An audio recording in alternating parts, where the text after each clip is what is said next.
मैं पुनः माननीय प्रधानमंत्री जी से विनम्रतापूर्वक आग्रह करती हूं कि वो इस स्मारक सिक्के का लोकार्पण कर उसे राष्ट्र को समर्पित करें।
May I now request the Honorable Chief Justice of India, Dr. Justice D.Y. Chandrachud, to present a memento to the Honorable Prime Minister of India.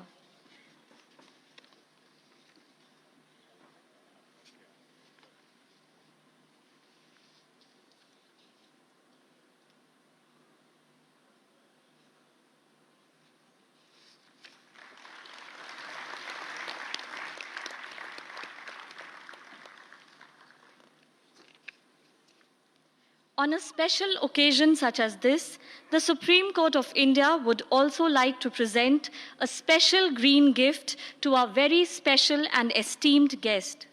Supreme Court has planted 75 saplings of 12 different indigenous varieties in the green lungs of Delhi, that is, the Central Ridge Reserve Forest area, as a mark of respect for the Honorable Prime Minister of India. Just as the Constitution of India guarantees the sustainable growth of our rights-based jurisprudence, this green gift represents our commitment to nurturing a greener tomorrow. May we have the video played, please?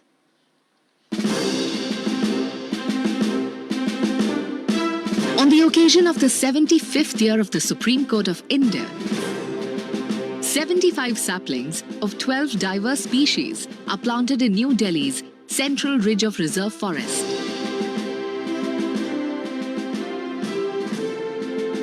This initiative is a tribute to the Supreme Court's journey, nurturing the values that keep our democracy rooted and growing. These 75 saplings are dedicated to the Honorable Prime Minister, Shri Narendra Modi, in commemoration of the 75 years of the Supreme Court of India.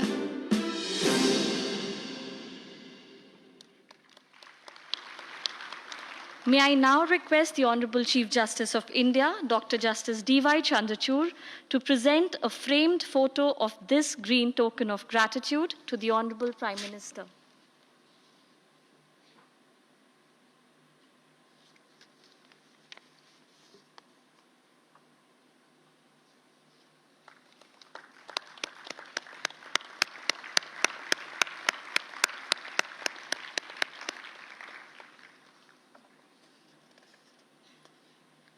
अब मैं आदरणीय प्रधानमंत्री जी से विनम्र निवेदन करती हूं कि वो इस सभागार में उपस्थित सभी गणमान्य अतिथियों एवं श्रोतागण को संबोधित कर अपने विचारों से अवगत कराएं और उनका मार्गदर्शन करें।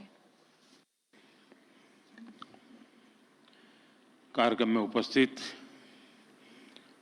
Chief justice of India D Y. Chandrachud ji, justice Shri Sanjiv Khanna ji, justice B R. Gavai ji, देश के कानून मंत्री Arjun Ram Meghwal ji, attorney general R. Venkat Ramani ji, supreme court bar council के अध्यक्ष श्रीमान Kapil Sibal ji, bar council of India के अध्यक्ष भाई मनन कुमार मिश्रा जी, सुप्रीम कोर्ट के सभी जजेस, हाई कोर्ट के चीफ जस्टिस, डिस्ट्रिक्ट जजेस, अन्य महानुभाव, देवी और सज्जनों, आप लोग इतने गंभीर हैं तो उससे मुझे लगता है समारोह भी बड़ा गंभीर है।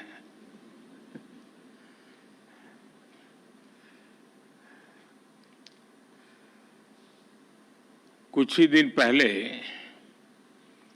मैं राजस्थान हाई कोर्ट के प्लेटिनम जुबिली सेरेमनी में गया था और आज सुप्रीम कोर्ट के 75 वर्षों की यात्रा के उपलक्ष्य में जिला न्यायपालिका का राष्ट्रीय सम्मेलन हो रहा है।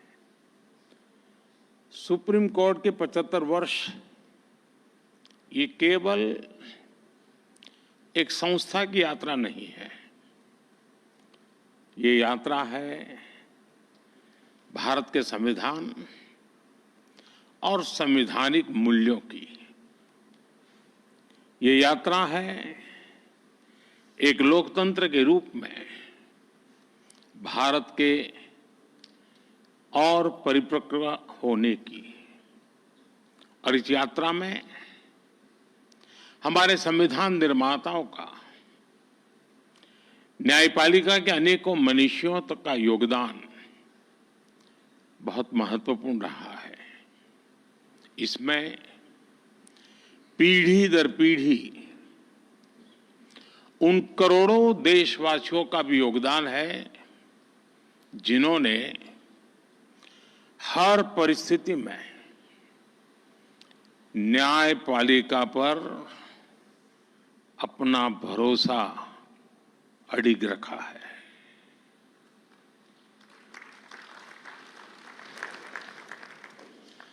भारत के लोगों ने कभी सुप्रीम कोर्ट पर, हमारी न्यायपालिका पर अविश्वास नहीं किया। इसलिए सुप्रीम कोर्ट के ये 75 वर्ष मदर ऑफ डेमोक्रेसी के रूप में भारत के गौरव को और अधिक बढ़ाते हैं। ये हमारे उस सांस्कृतिक उद्घोष को बल देते हैं जो कहता है सत्यमेव जयते नानृतम। इस समय देश अपनी के आजादी के 75 वर्ष पूरे करके संविधान की 75वीं वर्षगांठ मनाने जा रहा है। इसलिए इस अवसर में भी गर्व भी है, गौरव भी है और प्रेरणा भी है। मैं आप सभी न्यायविदों को और सभी देशवासियों को इस अवसर पर बहुत बहुत बधाई देता हूं। इस अवसर पर राष्ट्रीय जिला न्यायपालिका सम्मेलन का जो महत्वपूर्ण आयोजन हो रहा है, मैं इसके लिए भी आप सबको शुभकामनाएं देता हूं। साथियों, हमारे लोकतंत्र में न्यायपालिका संविधान की संरक्षक मानी गई है। ये अपने आप में एक बहुत बड़ी जिम्मेदारी है। हम संतोष के साथ कह सकते हैं कि सुप्रीम कोर्ट ने, हमारी न्यायपालिका ने इस जिम्मेदारी का बखूबी निर्वहन करने का प्रयास किया है। आजादी के बाद न्यायपालिका ने न्याय की भावना की रक्षा की।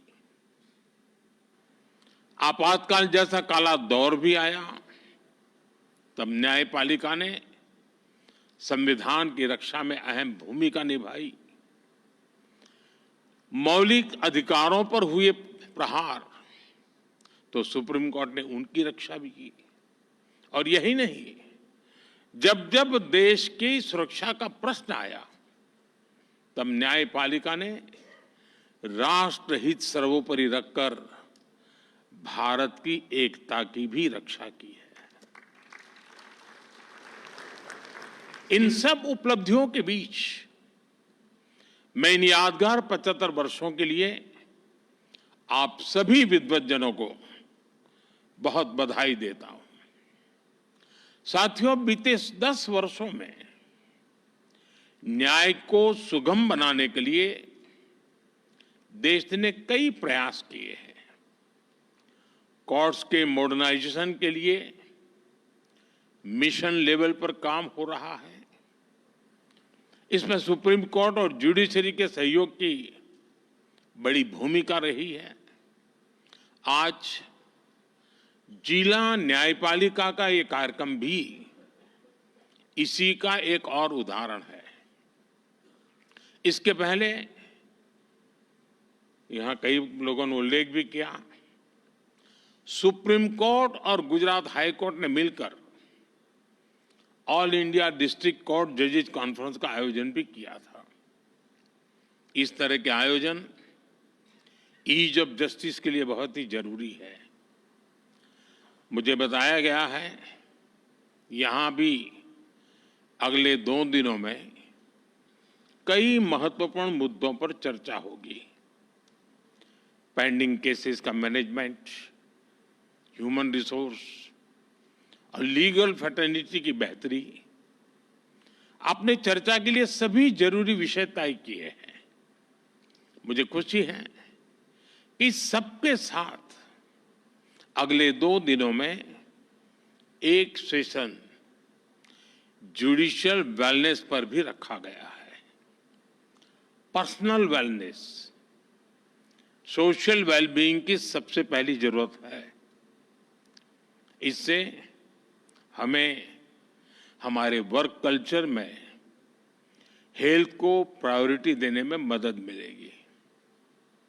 साथियों, हम सब जानते हैं आज आजादी के अमृतकाल में 140 करोड़ देशवासियों का एक ही सपना है, विकसित भारत, नया भारत। नया भारत यानी सोच और संकल्प से एक आधुनिक भारत। हमारी न्यायपालिका इस विजन का एक मजबूत स्तंभ है। खास तौर पर हमारी डिस्ट्रिक्ट जुडिशरी भारतीय न्यायपालिका की व्यवस्था का एक आधार है। देश का सामान्य नागरिक न्याय के लिए सबसे पहले आप ही का दरवाजा खटखटाता है। इसलिए ये न्याय का प्रथम केंद्र है, ये पहली सीढ़ी है।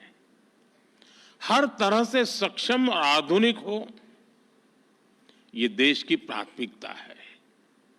मुझे विश्वास है ये राष्ट्रीय सम्मेलन, इसमें हुए विमर्श देश की अपेक्षाओं को पूरा करने में मदद करेंगे।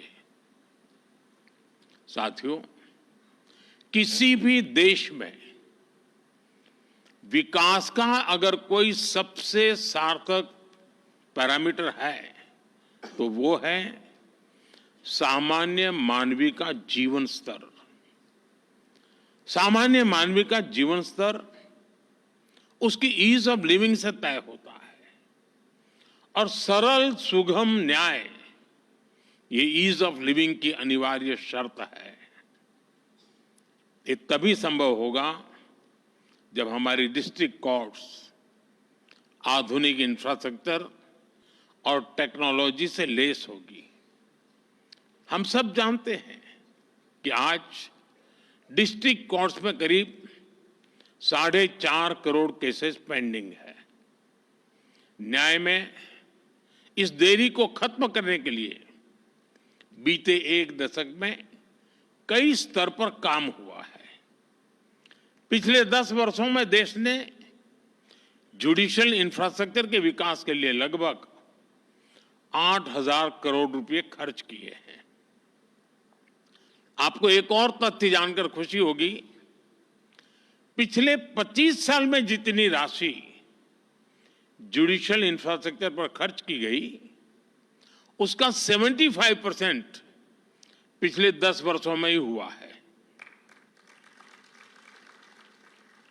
इन्हीं 10 वर्षों में डिस्ट्रिक्ट जुडिशरी के लिए 7,500 से ज्यादा कोर्ट हॉल और 11,000 रेसिडेंशियल यूनिट्स तैयार की गई है। साथियों, मैं जब लीगल फ्रेटर्निटी के बीच आता हूं तो ई कोर्ट्स का विषय आना बहुत स्वाभाविक है। टेक्नोलॉजी के इस इनोवेशन से केवल न्यायिक प्रक्रियाओं में तेजी ही नहीं आई, इससे वकीलों से लेकर फरियादी तक हर किसी की परेशानियां भी तेजी से कम हो रही है। आज देश में अदालतों का डिजिटाइजेशन किया जा रहा है और जैसा कि मैंने कहा, इन सभी प्रयासों में सुप्रीम कोर्ट की ई कमेटी अहम भूमिका निभा रही है। साथियों, पिछले वर्ष ई कोर्ट्स प्रोजेक्ट के तीसरे फेज को भी स्वीकृति मिली है। हम एक यूनिफाइड टेक्नोलॉजी प्लेटफॉर्म तैयार करने की दिशा में आगे बढ़ रहे हैं।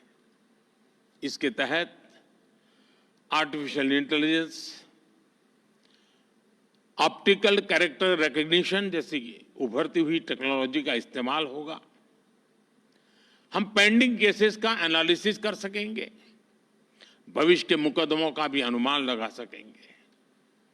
पुलिस, फॉरेंसिक, जेल और कोर्ट टेक्नोलॉजी इनको इंटीग्रेट भी करेगी और इनके काम को स्पीड अप भी करेगी। हम ऐसी न्याय व्यवस्था की ओर बढ़ रहे हैं जो पूरी तरह से फ्यूचर रेडी हो गई। साथियों, आप जानते हैं, बड़े बदलाव में इंफ्रास्ट्रक्चर और टेक्नोलॉजी के साथ ही नियमों, नीतियां और नीयत की भी भूमिका होती है। इसलिए आजादी के 7 दशक बाद देश ने पहली बार हमारे कानूनी ढांचे में इतने बड़े और अहम बदलाव किए हैं। भारतीय न्याय संहिता के रूप में हमें नया भारतीय न्याय विधान मिला है। इन कानूनों की भावना है citizen first, dignity first and justice first. हमारे क्रिमिनल लॉज शासक और गुलाम वाली कॉलोनियल सोच से आजाद हुए हैं। सेडिशन जैसे अंग्रेजी कानूनों को खत्म किया गया है। न्याय संहिता की सोच नागरिकों को सजा देगा, यही एकमात्र नहीं है, लेकिन नागरिकों को सुरक्षा देना भी है। इसलिए एक और महिलाओं और बच्चों के खिलाफ होने वाले अपराधों पर सख्त कानून बने हैं। दूसरी ओर पहली बार मामूली अपराधों में सजा के तौर पर कम्युनिटी सर्विस का प्रावधान किया गया है। भारतीय साक्ष्य अधिनियम के तहत सबूत के तौर पर इलेक्ट्रॉनिक और डिजिटल रिकॉर्ड को भी मान्यता मिली है।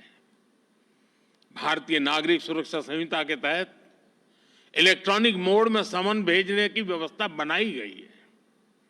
इससे न्यायपालिका पर पेंडिंग केसेस का बोझ भी कम होगा। मेरा आग्रह होगा, सुप्रीम कोर्ट के मार्गदर्शन में डिस्ट्रिक्ट जुडिशरी को इस नई व्यवस्था में ट्रेन करने के लिए नए इनिशिएटिव्स भी जरूरी है। हमारे जजेस और वकील साथी भी इस अभियान का हिस्सा बन सकते हैं। जनता भी इस नई व्यवस्था से परिचित हो, इसमें भी हमारे वकील और बार एसोसिएशन का अहम रोल है। साथियों, मैं देश और समाज के एक और ज्वलंत विषय को आपके समक्ष उठाना चाहता हूं। आज महिलाओं के खिलाफ अत्याचार, बच्चों की सुरक्षा समाज की एक गंभीर चिंता है। देश में महिलाओं की सुरक्षा के लिए कई कठोर कानून बने हैं। 2019 में सरकार ने फास्ट ट्रैक स्पेशल कोर्ट की स्थापना की योजना बनाई थी। इसके तहत अहम गवाहों के लिए डिपोजिशन सेंटर्स का प्रावधान है। इसमें भी डिस्ट्रिक्ट मॉनिटरिंग कमेटीज की भूमिका महत्वपूर्ण हो सकती है। इस कमेटी में डिस्ट्रिक्ट जज, डीएम और एसपी भी शामिल होते हैं। क्रिमिनल जस्टिस सिस्टम के विभिन्न पहलुओं के बीच समन्वय बनाने में उनकी भूमिका अहम होती है। हमें इन कमेटियों को और अधिक सक्रिय करने की जरूरत है। महिला अत्याचार से जुड़े मामलों में जितनी तेजी से फैसले आएंगे, आधी आबादी को सुरक्षा का उतना ही बड़ा भरोसा मिलेगा। साथियों, मुझे विश्वास है कि यहां जो विमर्श होगा उससे देश के लिए बहुमूल्य समाधान निकलेंगे। जस्टिस टू ऑल का रास्ता मजबूत होगा। मैं एक बार फिर आप सबको इस पवित्र समारोह और समागम और चिंतन मनन में जरूर अमृत निकलेगा, इस आशा के साथ अनेक अनेक शुभकामनाएं देता हूं। बहुत बहुत धन्यवाद।